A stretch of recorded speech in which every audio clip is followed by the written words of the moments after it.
yous. So hope yous are all keeping really well. We are nearly 1 week from going to Bristol.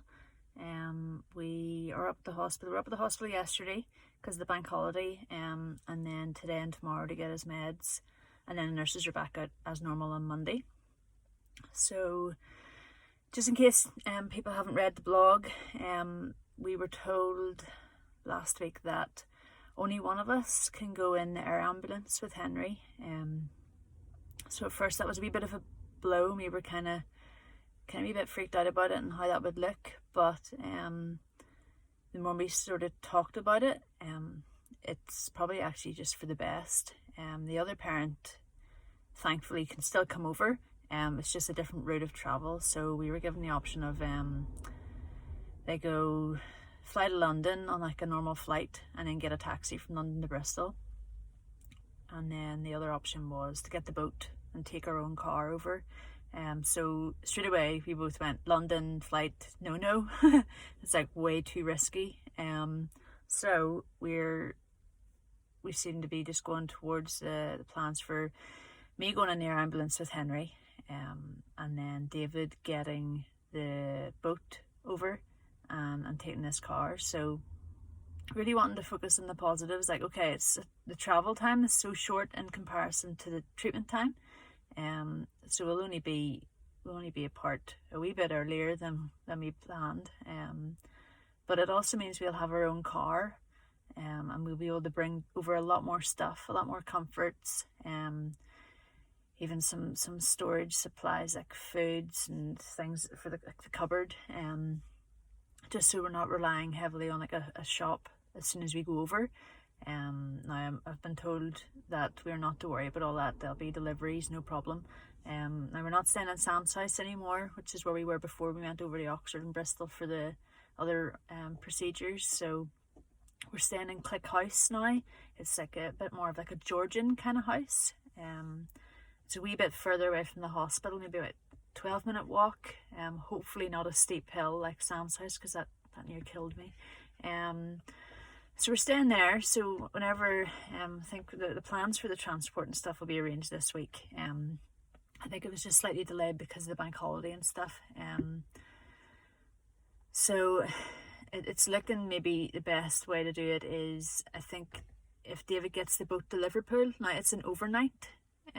So we were set to travel on the Sunday. So I think he may go on the Saturday night. And then he'll drive straight to Click House. So what I'll do, I'll be in the air ambulance with Henry on the Sunday, and we'll then get a taxi from that airport in Bristol to the hospital. So we'll just go straight for admission. And I think on that day, the treatment plan said something like he'll get his bloods checked, general obs, and then he'll be started on the first drug, which is an anti-seizure drug. So I'll just stay in the hospital as long as I need to, and just let David settle in the house, and then we'll switch. But I've always said all along, I'll do the nights in the hospital. Just don't really know how they'll look, to be honest, but I think I would rather David didn't have broken sleep, because he can get quite sick if he has prolonged periods of broken sleep. So we'll do that, and we'll probably quite quickly enough get into some sort of rhythm and routine, but it'll all be centered around Henry and how he's doing. So myself and David have been getting like physical sort of pains, like in our neck and shoulders and our back. I'm very much believing that's just how the stress and the weight of this is sort of attacking our body physically. So like mentally and spiritually we're great. Okay, this week I will get more wobbles this week mentally. I think that's just normal, but it's sort of taking a hit on us physically. So I think we're just making sure we rest as much as possible and keep moving, which is easy whenever Henry's running around the house like mad. So yeah, just pray that we can rest and these sort of aches kind of go away. And yeah, just for the final arrangements, are sorted this week quite early on. This week's going to be quite a busy week because Henry has to get that CT scan again. I think he's getting his bloods done today or tomorrow to check for viruses. So CT scan's looking like it could be Tuesday or Wednesday. And then he'll have to get his coronavirus swabs done before then. I imagine they'll happen this weekend to make sure he doesn't have it before going to theatre. And then it's just going to be a case of just check what comes up with that scan and praying that, he's been on this ambisome for so long. Just pray that if something does show, it is just a JMML. I think they were sort of saying it's like blood pockets. David sort of asked the horrifying question of are they tumours? Now they couldn't guarantee the answer, but she's basically saying she thinks it's just blood pockets from the JMML. So there shouldn't be any signs of infection. I'm praying for that.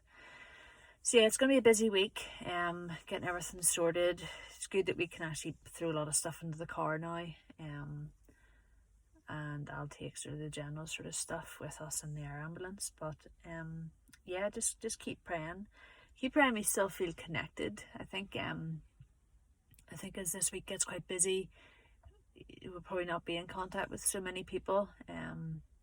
And just pray that we still feel connected. There's a few sort of periods there I felt a bit disconnected from stuff. So yeah, just pray for that. That we make sure we make time for what's important. And yeah,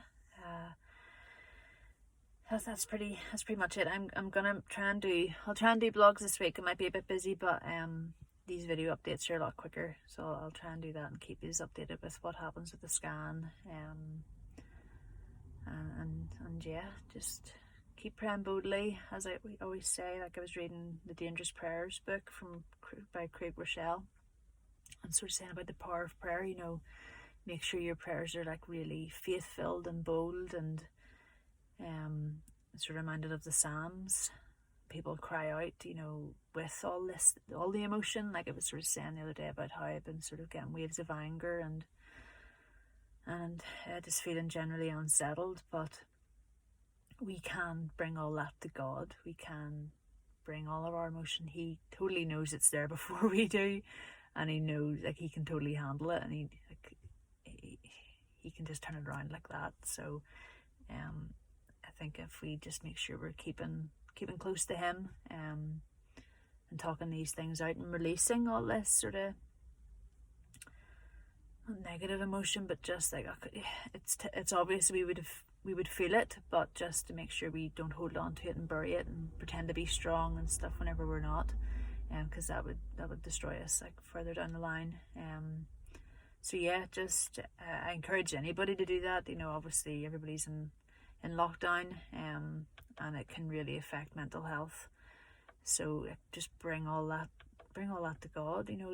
Nothing's too stupid or too crazy for him to handle. So yeah, he's probably sick of hearing from me from all my silly complaints and stuff. But it's so important to talk all that out. So yeah, I really encourage it. But I'm really praying that everybody's keeping well. I'm just so thankful for the good weather, because if we were all in lockdown and it was raining down outside, it'd be even more depressing. But I'm glad for the weather, and we can all sit in our gardens and go for short walks, social distancing. I'm hoping everybody's remaining sensible. But yeah, I pray that you are all staying safe and healthy.